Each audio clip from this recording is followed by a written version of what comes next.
আধুনিক কেরানীগঞ্জের রূপকার জনাব আলহাজ আমানুল্লাহ আমান সাহেবের সুযোগ্য উত্তরসূরি, আগামী নির্বাচনের ধানের শীষের কান্ডারি, রাজপথের অগ্নিপথিক, আমাদের সকলের প্রিয় নেতা, ঢাকা জেলা বিএনপির সংগ্রামী বিপ্লবী সাংগঠনিক সম্পাদক, আমাদের জনতার এমপি জনাব ব্যারিস্টার ইরফান ইবনে আমান অমি প্রধান অতিথি হিসাবে আজকে এই ভিত্তিপ্রস্তর এবং উদ্বোধনী কাজের শুভ উদ্বোধন ঘোষণা করবেন। আমি সকল থানা ইউনিয়নের সকল নেতৃবৃন্দদের বিশেষভাবে দৃষ্টি আকর্ষণ করে বলছি, আপনারা সকল অঙ্গ সংগঠনকে নিয়ে আপনারা এই খেলার মাঠে অবস্থান গ্রহণ করুন।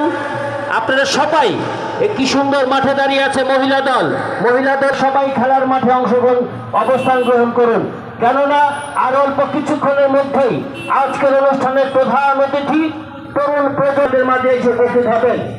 আপনারা যারা যে সকল অঙ্গ সংগঠনের সিনিয়র নেতৃবৃন্দরা নেতৃত্ব দিচ্ছেন তাদেরকে অনুরোধ করব, সবাই রাস্তা থেকে নেমে রাস্তাতে কেউ যানজটের জ্যামের সৃষ্টি করবেন না। আপনাদেরকে বিশেষভাবে অনুরোধ করছি, সবাই রাস্তাটা ছেড়ে দিয়ে মাঠে অবস্থান গ্রহণ করুন। আজকে আমরা মাঠে সবাই থাকবো, রাস্তায় চলাচলে বিঘ্ন ঘটাবো না। অনুরোধ করবো সকল নেতৃবৃন্দকে, আপনারা সবাই মাঠে অবস্থান গ্রহণ করবেন।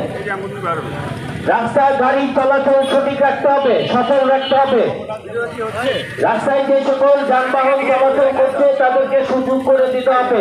সকল নেতৃবৃন্দদেরকে অনুরোধ করবো, আপনারা সবাই মাঠে অবস্থান গ্রহণ করবেন। মঞ্চটা, এই ভিত্তিপ্রস্তর মঞ্চটা অনুরোধ করবো সিনিয়র নেতৃবৃন্দ ছাড়া যারা এখানে দাঁড়িয়ে আছেন অনুরোধ করবো আপনারা দয়া করে মাঠে নেমে যাবেন, মাঠে অবস্থান গ্রহণ করবেন। আর আরেকটি অনুরোধ হচ্ছে, কার্পেট পারাবেন না, দয়া করে কার্পেট কি পারিয়ে কেউ ময়লাও করবেন না, অনুরোধ করবো আপনাদের প্রতি। অনুরোধ করবো দয়া করে কোনো মিছিল নিয়ে রাস্তায় যানজটের সৃষ্টি করবেন না। এই যেভাবে মহিলা দল দাঁড়িয়ে আছে এমনি ভাবে সকল অঙ্গ সংগঠনকে অনুরোধ করবো মাঠে অবস্থান নেওয়ার জন্য। সম্মানিত নেতৃবৃন্দ, আপনারা জানেন আজকের এই জয়নগর খেলার মাঠের বাউন্ডারি কাজে শুভ উদ্বোধন করবেন সেই 17 বছরের ফ্যাসিস্ট খুনি হাসিনা তাবেদারির শাসন অবসানের জন্য রাজপথে যার নেতৃত্বে আমরা ফ্যাসিস্ট খুনি হাসিনাকে বিদায় করতে পেরেছিলাম, সেই আমাদের মাঝে এসে অবস্থান গ্রহণ করবেন। আমরা আপনাদেরকে বারবার যে অনুরোধটি করছি সেটি হচ্ছে, রাস্তায় কেউ যান চলাচলে বাধা সৃষ্টি করবেন না। রাস্তায় দয়া করে যান চলাচলে স্বাভাবিক